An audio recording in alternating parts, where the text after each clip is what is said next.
olhos humanos nós vemos um doutor fazendo isso. Mas na igreja não há doutores. Somos todos iguais. Então, seja o doutor, seja outro, deve agir dessa forma. Porque na igreja precisa ser assim. Nós participamos de Ministério de Família há muitos anos, encontro de casais, e era muito interessante. Primeiro pela forma de nos vestirmos. No encontro de casais em Belém, todo mundo ia de calça jeans e camiseta, tipo camiseta básica, Eric. Para quê? Para que ninguém pudesse perceber quem é o doutor e quem não é o doutor. O tipo de alimento servido era sempre mais ou menos o mesmo, né? Um refrigerante com biscoito, para que ninguém trouxesse aquela torta lá da Adriana Bombom, né? Para aparecer diante do grupo. Então todo mundo trazia lá o biscoitinho com refrigerante. E ninguém se chamava por título nenhum. Todo mundo chamava pelo nome. Então ninguém sabia. Ali estava um juiz, estava um promotor, estava um médico, estava um reitor de uma universidade, estava todo mundo trabalhando junto. Junto com aquele que era um gari, que fazia parte da igreja, aquele servidor que faz os serviços gerais dentro da igreja. Não havia distinção. E na igreja precisa ser assim. Nós não podemos alimentar os olhos altivos, o orgulho e a vaidade das pessoas. Na igreja não. É preciso que tratemos a todos igualmente. Não devemos estar julgando, mas devemos então agir com humildade. E por fim, em quarto lugar, Agur diz que existem aqueles que usam a boca para destruir. Está no verso 14. Há daqueles cujos dentes são espadas e cujos queixais são facas, para consumirem na terra os aflitos e os necessitados entre os homens. Há duas formas de nós interpretarmos o verso 14. Uma pensando aqui no uso da boca como o uso da língua, o uso da boca no sentido de comunicar, para destruir. E sobre isso Tiago falou bastante em sua epístola, lá no Novo Testamento. Diz que a língua é fogo consumidor, ela tem um alto poder de destruição quando usamos mal a língua. Mas a Bíblia diz também que a fé vem pelo ouvir e que nós devemos pregar a palavra de Deus. Então a língua não é má. Ela pode ser utilizada para o bem, pode ser utilizada para o mal. Isso vai depender de nós. Com a nossa língua, com a nossa palavra, nós podemos construir, edificar. Com a nossa língua nós podemos destruir. Nós podemos colocar em xeque determinadas questões. Vai depender do que está no nosso coração. Então o texto condena quem usa a boca para destruir. É preciso, portanto, ter cuidado com o que falamos. É preciso pensar duas vezes antes de falar. Precisamos de mais temperança, de mais domínio próprio no uso da nossa língua. A Bíblia diz que aquele que não tropeça no uso da língua, no uso da boca, ele é perfeito. Exatamente considerando que é algo difícil de fazer, mas não é impossível. Precisamos dominar este membro do nosso corpo, não é? Que o nosso falar, portanto, seja mais construtivo, mais maduro, abençoador, exortador, mais manso, mais meigo, mais verdadeiro e mais amoroso. Uma segunda forma de interpretar esta passagem é pensando em uso da boca no sentido da destruição do outro, mas da manifestação da injustiça, de você consumir aquilo que o outro tem, agindo injustamente, procurando sempre o seu benefício, agindo de tal forma a usurpar dos outros aquilo que é dos outros. E nós vivemos numa sociedade onde essa prática também é comum. Há pessoas que utilizam a sua inteligência, os seus dons, a sua capacidade para explorar, para enganar, para destruir. Está aí a política do nosso país que nos mostra isso claramente. A cada dia nós ficamos, irmãos, mais revoltados com essa política. Especialmente no nosso estado. Especialmente no nosso estado, onde as coisas são muito mais transparentes.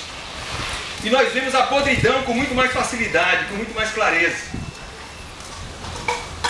Pessoas que se utilizam da boa-fé das outras, que se utilizam de um cargo público muitas vezes para benefício próprio ou de um grupo. A política não foi dada para isso. A política foi dada para que nós pudéssemos administrar a vida pública para o bem da maioria. Não para o bem de grupinhos ou para o bem de uma pessoa. Mas tentando fazer o que é bom e melhorar as condições e administrar tudo para que o povo esteja bem. Aí nós passamos muitas vezes 3 anos penando. E quando é no ano da eleição nós vemos todas as obras sendo feitas de uma vez só. com a intenção de uma reeleição. Eu não estou aqui, irmãos, puxando a sardinha de nenhum político. E quero dizer que há exceções a isso que eu disse. Mas, infelizmente, vivemos num país onde a política está completamente degenerada. E, infelizmente, até muitas vezes os políticos evangélicos fazem parte desse sistema. Então, nós não podemos agir desta forma, como diz o verso 14. Usar os nossos dentes como espadas, queixais como facas, para consumirmos da terra os aflitos e os necessitados entre os homens. Essa não pode ser a nossa postura. Nós precisamos agir de forma diferenciada, sendo sábios no uso da palavra e sendo justos na condução da nossa vida. Precisamos assim de ajustamento em nossas vidas. Esse ajustamento precisa ocorrer constantemente, durante toda a nossa vida. Precisamos deixar que Deus ajuste o nosso comportamento, para que o nosso comportamento não seja reprovável, para que possamos abençoar e cuidar dos nossos pais, para que possamos reconhecer nossas falhas e nossas mazelas, não nos considerando melhores do que ninguém, para sermos mais humildes e não arrogantes, para que a nossa boca possa destruir, para que ela, ou melhor, possa construir e não destruir, para que ela não provoque confusão, para que ela não difame ninguém, e para que as pessoas, na verdade, possam ser abençoadas por aquilo que dissemos, ou dizemos e fazemos a cada dia. A minha oração ao final dessa reflexão é que Deus nos ajude a sermos assim. Eu já contei aqui numa oportunidade, aí 1 ano atrás, 2 anos atrás, eu estava num culto de quarta-feira numa igreja, e os irmãos fazendo pedidos de oração, e aí um jovem, novo na igreja, se levantou e disse assim: pastor, eu queria pedir oração.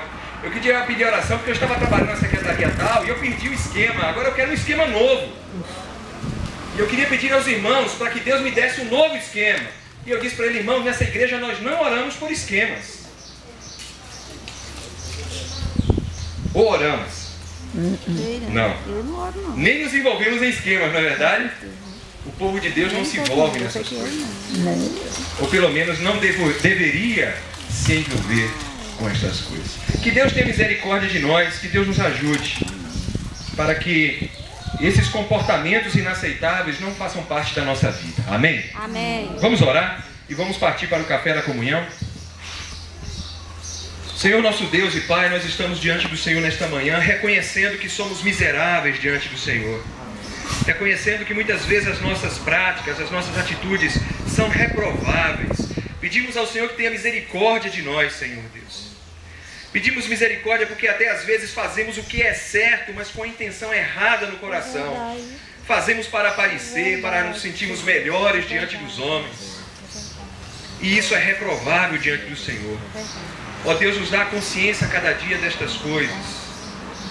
Nos ajude a receber a Tua palavra. E que a Tua palavra tenha o poder de transformar o nosso comportamento, trazendo luz para a nossa mente, para a nossa alma, para o nosso caminho, e nos ajudando a corrigir corajosamente, Senhor Deus, a nossa vida, para que possamos Te engrandecer através do nosso viver. Tem misericórdia e nos ajuda em nome de Jesus. Amém. Orando ainda, Senhor, pelo alimento que o Senhor nos dá nesta manhã, pelas mãos que prepararam aquela mesa, que seja um momento importante de comunhão da Tua igreja. Em nome do Senhor Jesus, amém. Amém. Deus abençoe. Pois não.